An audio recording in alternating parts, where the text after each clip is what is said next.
Hello दोस्तों, PC classes में आपका स्वागत है। पिछले वीडियो में हम लोग ने उत्तर वैदिक काल को देखा था। आज हम लोग वैदिकोत्तर साहित्य को देखेंगे कि जो साहित्य उत्तर वैदिक काल के बाद जो रचे गए हैं, आज हम लोग उस पर डिस्कस करेंगे। वैदिकोत्तर साहित्य में मुख्यतः वेदांग और उपवेद रखे जाते हैं। कौन कौन से? वेदांग, उपवेद, यही सब हैं। हम लोग फिर पुराण के बारे में देख लेंगे। तो जो वैदिक उत्तर वैदिक काल के बाद जो तो 600 BC तक 600 BC के बाद जो रचे गए हैं तो वो वैदिकोत्तर साहित्य में हैं। तो उसको देख लेते हैं। वेदांग क्या है कि वेदों को सही ढंग से समझने के लिए वेदांगों की रचना हुई। वेदों को 4 वेद थे। हम लोग ने 4 वेद देखा था। कौन कौन सा? ऋग्वेद, सामवेद, यजुर्वेद और अथर्ववेद। तो उन्हीं को समझने के लिए, अच्छे से समझने के लिए वेदांग की रचना हुई, जिनकी संख्या कितनी है? टोटल 6 है। इसमें कौन कौन से हैं? शिक्षा, कल्प, व्याकरण, निरुक्त, छंद और ज्योतिष। एक एक करके सब पे डिस्कस कर लेते हैं। शिक्षा क्या उद्देश्य है? वैदिक स्वरों के शुद्ध उच्चारण के लिए। उद्देश्य क्या था इनकी रचना का? अभी जो हम लोग ने वेदांग देखा, 6 वेदांग, तो उसमें पहला कौन सा है? शिक्षा। तो शिक्षा जो वेदांग है उसके रचना का क्या था उद्देश्य? तो उद्देश्य था कि वैदिक स्वरों के शुद्ध उच्चारण के लिए। प्रवर्तक कौन थे? प्रवर्तक कौन थे? तो बामज।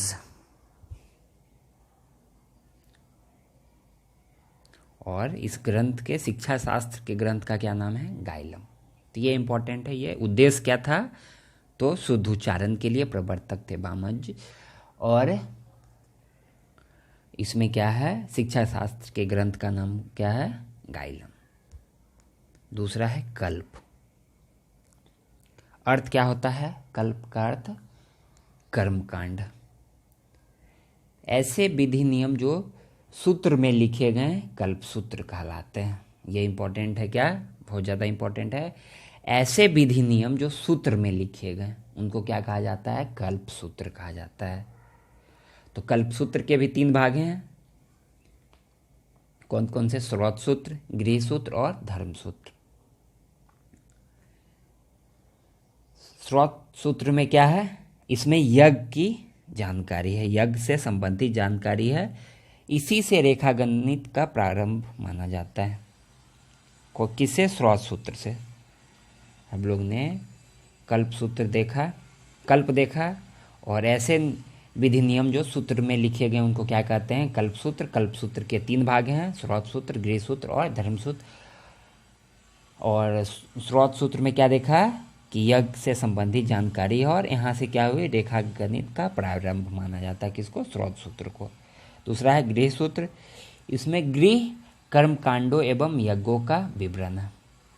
इसमें क्या है? गृह कर्म कांडों एवं यज्ञों का विवरण है। रचयिता के कौन है? अश्वलायन। तीसरा है धर्म सूत्र। तो धर्म सूत्र में, दूसरे में देखे क्या? गृह सूत्र में कि गृह कांडों एवं यज्ञों का विवरण था, और धर्म सूत्र में क्या है? राजनीतिक, सामाजिक एवं धार्मिक कर्तव्यों का उल्लेख है। धर्म सूत्र में है राजनीतिक, सामाजिक एवं धार्मिक कर्तव्यों का उल्लेख है। प्रमुख सूत्रकार कौन है?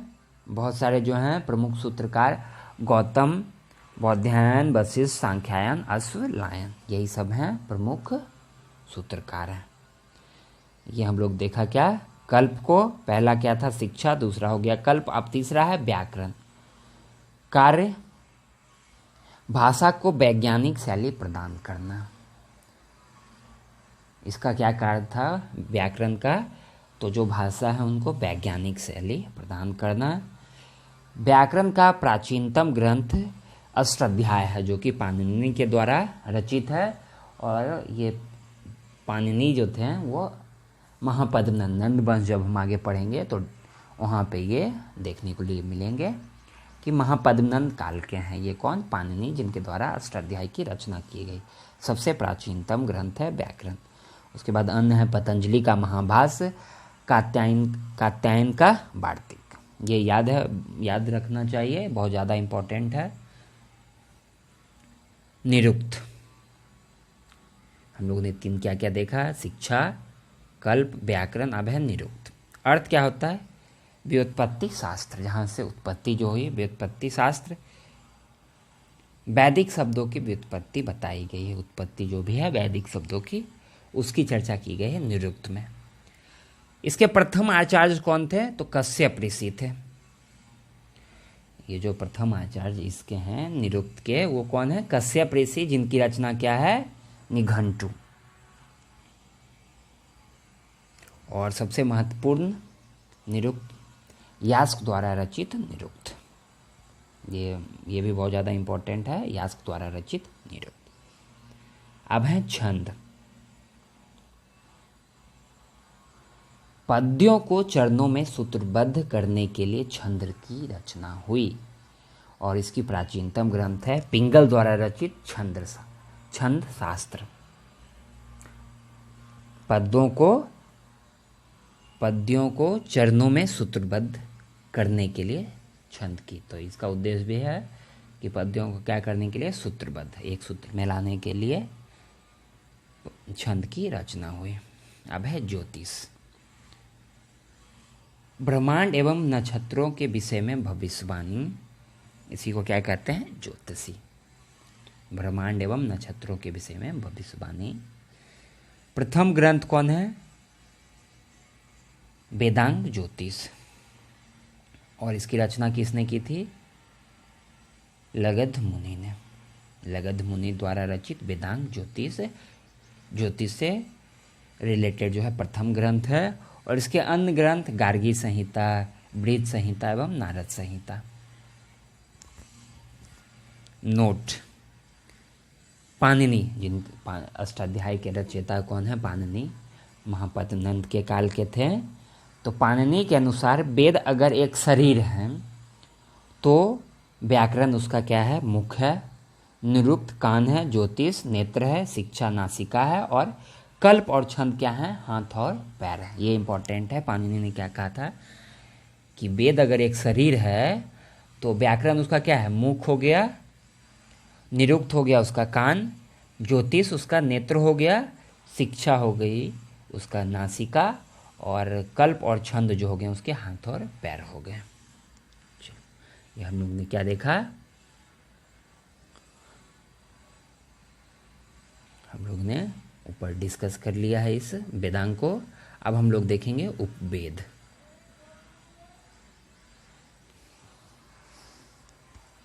उपवेद 4 हैं। यजुर्वेद, गंधर्व वेद, धनुर्वेद और शिल्पवेद। ये अलग अलग वेद के ये उपवेद हैं। तो एक एक करके देख लेते हैं। यजुर्वेद यह ऋग्वेद का उपवेद है। यजुर्वेद एक वेद भी है, लेकिन यहाँ पे जो है उपवेद यजुर्वेद, ये क्या है? ऋग्वेद का उपवेद है।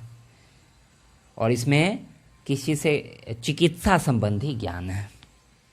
इस यजुर्वेद में जो है ऋग्वेद का जो उपवेद है, इसमें चिकित्सा संबंधी ज्ञान है। दूसरा है गंधर्व वेद, यह सामवेद का उपवेद है।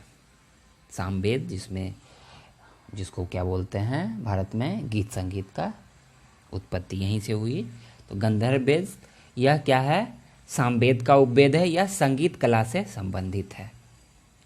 अब है धनुर्वेद, थर्ड हो गया धनुर्वेद, यह अजुर्वेद का उपवेद है, यह युद्ध कला से संबंधित है। और लास्ट है शिल्पवेद, यह अथर्ववेद का उपवेद है। शिल्पवेद है किसका? अथर्ववेद का उपवेद है। इसमें शिल्प संबंधी कला का ज्ञान है। अब है पुराण। हम लोग ने वेदांग देखा, वेदांग के बाद हम लोग ने क्या देखा? उपवेद देखा। अब है पुराण। पुराण का क्या अर्थ होता है? प्राचीन आख्यान। संकलनकर्ता महर्षि लोमहर्ष तथा उनके पुत्र अग्रश्रवा।